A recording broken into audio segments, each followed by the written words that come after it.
James bond की फिल्में हम सबने देखी हैं, पर क्या एक असली जासूस की दुनिया भी वैसी ही होती है? सच तो यह है कि असलियत फिल्मों से कहीं ज्यादा हैरान करने वाली है। चलिए आज इसी रहस्य से पर्दा उठाते हैं। स्क्रीन पर देखिए, एक तरफ फिल्मी जासूस है, एक्शन, गैजेट्स, शोहरत, और दूसरी तरफ एक असली जासूस। उसकी दुनिया है सूचना, गुमनामी और त्याग। फिल्मों का ग्लैमर एक तरफ और असली जासूसों की खामोश लड़ाई एक तरफ। जमीन आसमान का फर्क है। तो सवाल ये उठता है कि एक एलीट ऑपरेटिव बनने के लिए आखिर चाहिए क्या? इसके लिए हम किसी फिल्मी कहानी का सहारा नहीं लेंगे। हम बात करेंगे भारत के अपने जेम्स बॉन्ड कहे जाने वाले अजीत डोभाल जैसे दिग्गजों की, और उनके जीवन से सीखते हुए एक असली मास्टर जासूस के दिमाग में उतरने की कोशिश करेंगे। तो आज का हमारा सफर कुछ ऐसा रहेगा। सबसे पहले हम समझेंगे जासूस की दुनिया के मिथक और हकीकत को, फिर बात करेंगे गुमनामी की कला की, उसके बाद उनके मन का किला कितना मजबूत होता है ये जानेंगे, और फिर आज के डिजिटल युद्ध क्षेत्र में जासूसी कैसे होती है, और आखिर में कैसे एक जासूस का एक्शन एक बड़ी राजनीति का हिस्सा होता है। चलिए शुरू करते हैं। सबसे पहला काम, हॉलीवुड ने जो एक इमेज बना दी है ना जासूस की, उस भ्रम को तोड़ना होगा। अजय डोभाल ने एक बार कहा था, मैं फिल्में देखकर कंफ्यूज हो जाता था। ये कहना क्या चाहते हैं कि रॉ भी ठीक है, आईएसआई भी ठीक है? ऐसा कभी हो ही नहीं सकता। मतलब साफ है, असली जासूसी की दुनिया में कोई कंफ्यूजन नहीं होता। दुश्मन कौन है ये क्रिस्टल क्लियर होता है। यहां ग्रे एरिया की कोई गुंजाइश नहीं है। तो फिर एक जासूस का सबसे बड़ा हथियार क्या है? कोई लेजर वॉच या उड़ने वाली कार? नहीं, उसका सबसे बड़ा हथियार है भीड़ में पूरी तरह से गायब हो जाने की कला, साधारण से भी ज्यादा साधारण दिखने की शक्ति। इसका सबसे बेहतरीन उदाहरण है अजित डोभाल। वो भीड़ में इतनी आसानी से घुल मिल जाते थे कि किसी आम इंसान से भी ज्यादा आम दिखें। और यही एक जासूस की सबसे बड़ी कला होती है। जिस पर किसी की नजर ही ना पड़े, वही तो सबसे खतरनाक होता है। उनके करियर को देखिए, ये अपने आप में एक मास्टर क्लास है। ऑपरेशन ब्लू स्टार के दौरान एक रिक्शा चालक बनकर जानकारी जुटाना, मिजो विद्रोहियों के बीच रहकर उन्हें सरेंडर के लिए मना लेना, या फिर दुश्मन के इलाके में एक अंडरकवर एजेंट के तौर पर काम करना। वो सिर्फ किरदार निभाते नहीं थे, वो उस किरदार को जी लेते थे। 7 साल, सोचकर देखिए, पूरे 7 साल अजीत डोभाल ने पाकिस्तान में अंडरकवर रहकर बिताए। ये कोई छोटा मोटा मिशन नहीं था, ये एक पूरी जिंदगी थी जो एक झूठी पहचान के साथ जी गई। और सिर्फ वही नहीं, ब्लैक टाइगर के नाम से मशहूर रविंद्र कौशिक ने तो पाकिस्तान जाकर वहां की आर्मी में मेजर तक का पद हासिल कर लिया था। ये होती है असली जासूसी।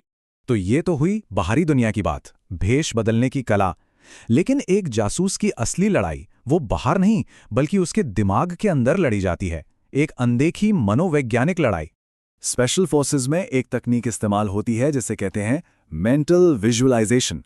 यानी किसी भी ऑपरेशन पर जाने से पहले अपने दिमाग में उसकी पूरी तस्वीर बना लेना। हर कदम, हर मुश्किल, हर नतीजा, वो सब कुछ पहले ही अपने मन में देख लेते हैं।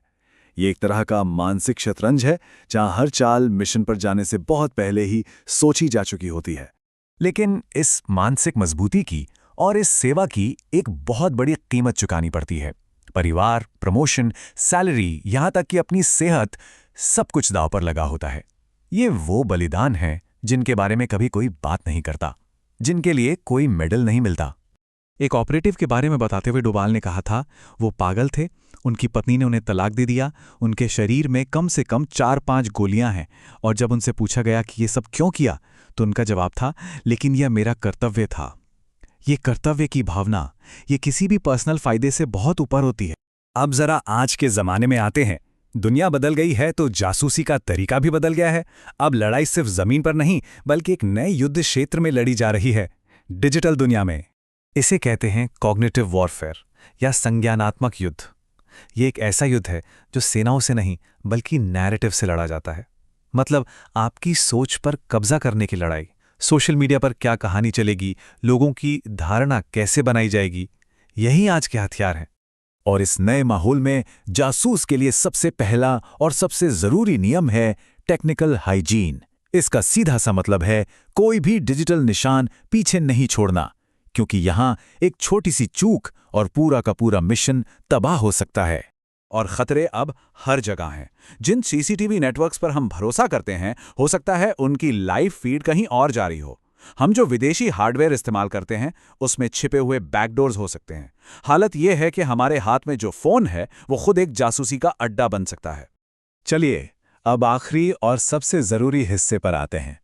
एक जासूस का कोई भी काम बस यूं ही नहीं होता। उसका हर एक्शन एक बड़ी राष्ट्रीय रणनीति का हिस्सा होता है।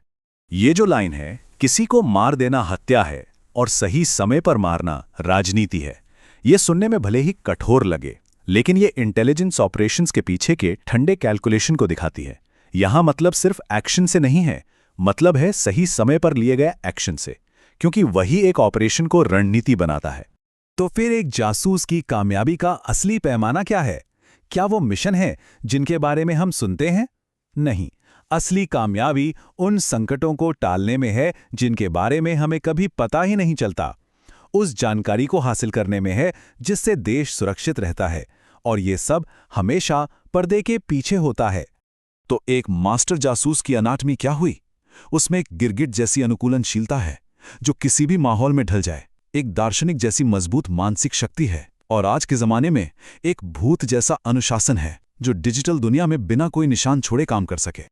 और यहीं पर हम आपको एक आखिरी सवाल के साथ छोड़कर जाते हैं। आज का युग टोटल सर्विलांस का युग है। ऐसे में क्या एक भूत बनने की ये कला, यानी पूरी तरह से अदृश्य हो जाने की कला, पहले से कहीं ज्यादा जरूरी नहीं हो गई है? इस पर सोचिएगा जरूर।